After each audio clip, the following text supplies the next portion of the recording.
In an exclusive interview, Ірина Верещук also warns the bloodshed will get worse. We really need everything we can get, including the anti-tank equipment, air defense systems, and so on. Russian Federation is very strong, and we still do not have prevalence in the air, which is critical for us at the moment. Well, we've got so much to talk about this morning, haven't we? And we're starting with Ukraine because the Deputy Prime Minister has told this programme that the Third World War is already happening in her country.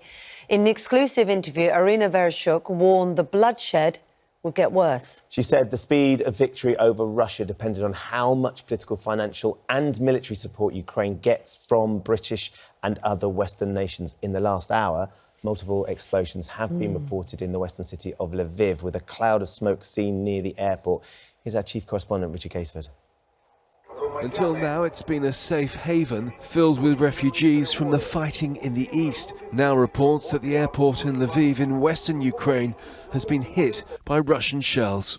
It comes as UK military intelligence says Ukrainian forces are now counter-attacking in many areas. We will never give up. Never ever. That's no surprise to Ukraine's Deputy Prime Minister, but she told me Western help is critical. When, finally, do you think that you will win this war? This will all depend on how much support we could get from countries like the United Kingdom and from leaders like Boris Johnson.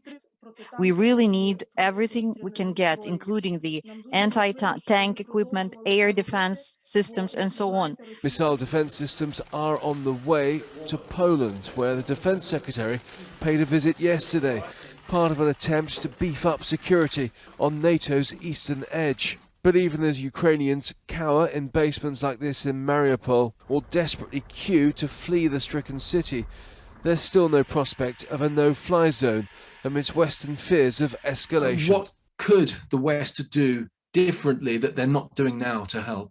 Don't be scared of Putin and the Third World War, because it's already here, it's already going on. There were smiles in at least one Ukrainian hospital yesterday for this surprise visitor. How important do you think President Zelensky himself is to bringing the country together? He is embodying all the qualities that require to be there for a real leader. As Ukrainian soldiers continue to resist and keep up their spirits, it's leadership they want from the UK too. United Kingdom is just the country to show the kind of leadership that could help us win. You could become, so to say, Neville Chamberlain or Winston Churchill for the entire world to help Ukraine win this war. Children, that's what many of these Ukrainians fleeing Mariupol have written on their cars, not trusting the Russians and still hoping the West will offer the protection these signs don't.